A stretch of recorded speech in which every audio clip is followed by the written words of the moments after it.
Solo Leveling keeps delivering one episode after another, and now this one was even the greatest and best one because our MC crosses that line and takes the life of not just monsters, but human characters as well.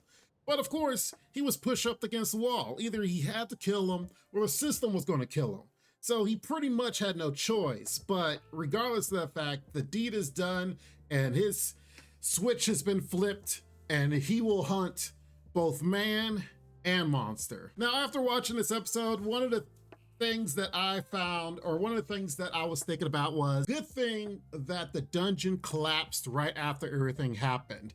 Because granted, they didn't get as many mana crystals as they wanted and get even more money. The good thing is, there are no bodies, there's no evidence. So the inspectors, if they wanted to go in and be like, how did the team actually die? They could see that they died to weapons, i.e.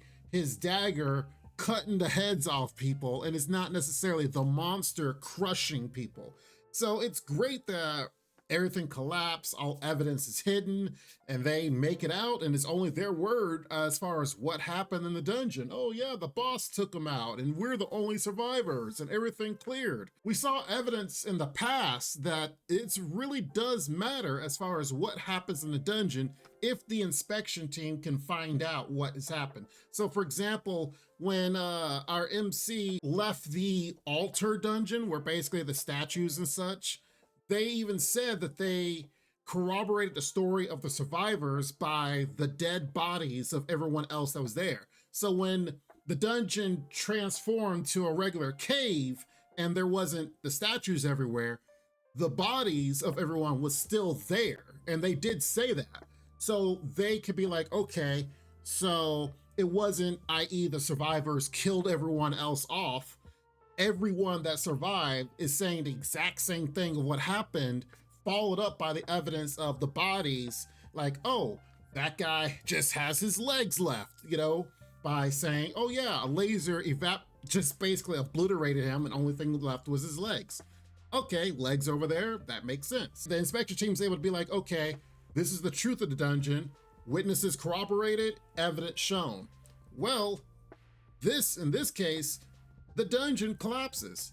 No bodies, no evidence. So whatever Jinwoo says happened in the dungeon, that's what happened. So this guy, his name is Jinwoo. We are introduced with him, of course, the episode before, but this guy got a huge reality check. Not only did he get a reality check in the fact that, oh my lord, this is what hunters go through. This is a boss. He also got a reality check in the MC. Oh man, he's a false ranker and he could be a psychopath. He could try to do something to me or whatever.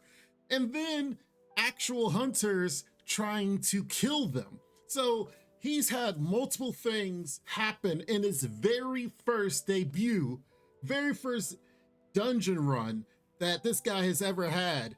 He's had multiple things that are anomalies, that are not something that normally happen to him at one time. So honestly, this has got to be the unluckiest dude ever, because he went into the dungeon for the first time, gets this gaudy, shiny, supposedly really good armor that's expensive as all get out, gets subjected to a huge boss, gets trapped in the room with a huge boss, gets trapped in a room with some guy that's supposed to be an E rank, but absolutely is destroying stuff, and then has to deal with these hunters that are wanting to kill them, slash have him join their side. So I feel bad for him, but you know what? At least he opened his eyes from the very first dungeon and understands how it works out. So then that way, it all goes downhill from here, and hopefully he has a better time in the rest of his life, or the rest of his hunter career. Now let's get on to the differences from this episode in the anime versus the manhwa. The cutaways to other characters, I've said this in previous episodes, they did not happen in the sequence that is happening in the manhwa. Manhwa was all about the MC, Jinwoo, what he's going through, what's happening. It didn't talk about the world outside of what's happening to him at this moment in time in the actual manhwa.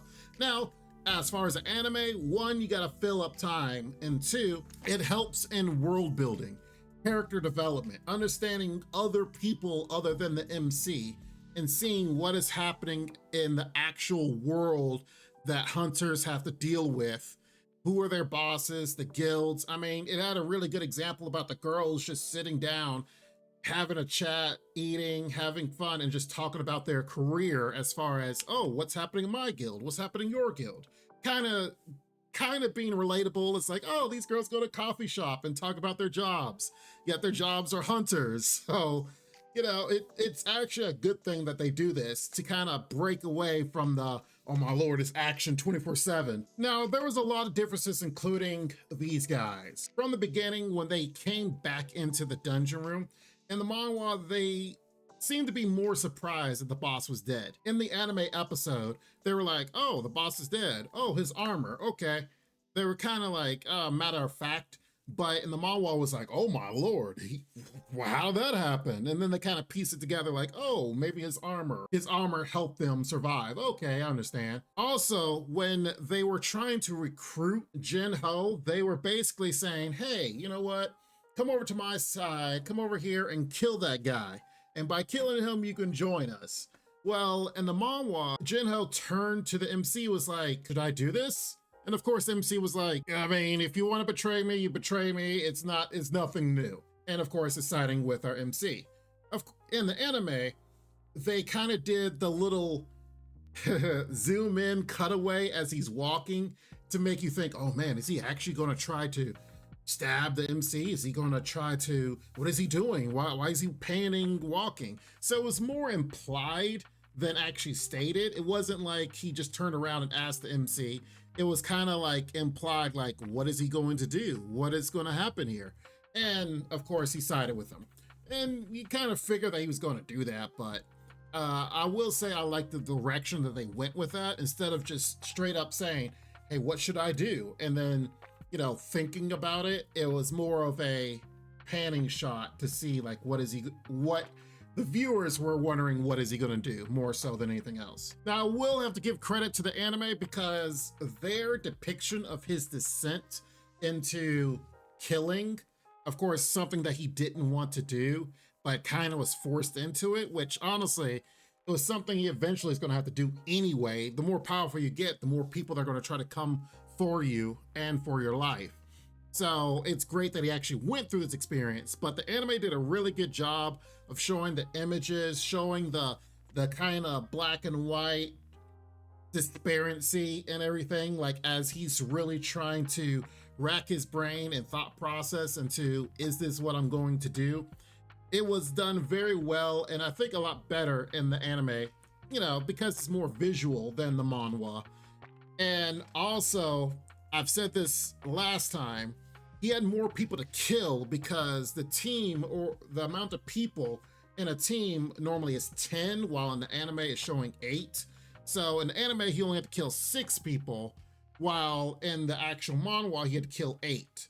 So he technically killed 2 more people than we see in the anime, but it honestly didn't matter. What's 2 more bodies? But yeah, he pretty much did the exact same stuff, stabbed them, paralyzed them, they bled, and then got to the same result. Now this guy, Wong, it actually explains it a little bit better in the manhwa.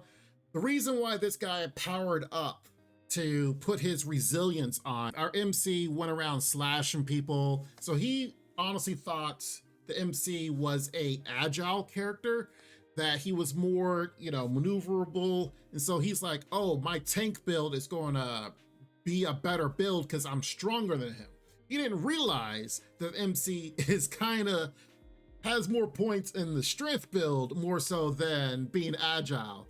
So the one thing I think they could have added in was his line saying, oh man, this guy's an agile character, so I'll be better off, versus him.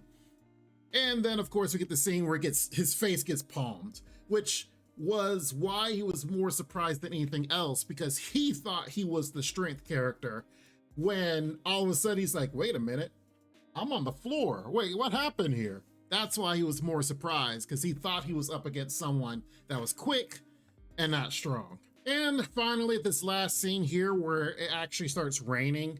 This whole scene actually was not in the manhwa, but it's actually really good that it was added in, because it kind of, I like how even through all of that happened, the MC is still thinking about his sister. He sees the rain, he's like, oh yeah, I'm glad I gave her an umbrella. Which is like, oh yeah, he has a sister. You know, this whole fighting, this whole time that he's out killing guys, he still has his humanity, because he still cares about others, including his own family. And this is what he's fighting for. This is why he's hunting for his mother, for his sister. All of this actually is a great scene to end off with, because you start to remember, oh yeah, that he does have all of that.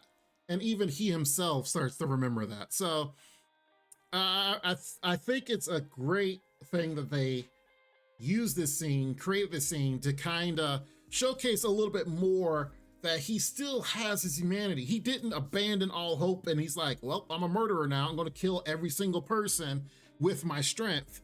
No, there's still people he's looking out for. He's still him, in the aspect that he still has his mind.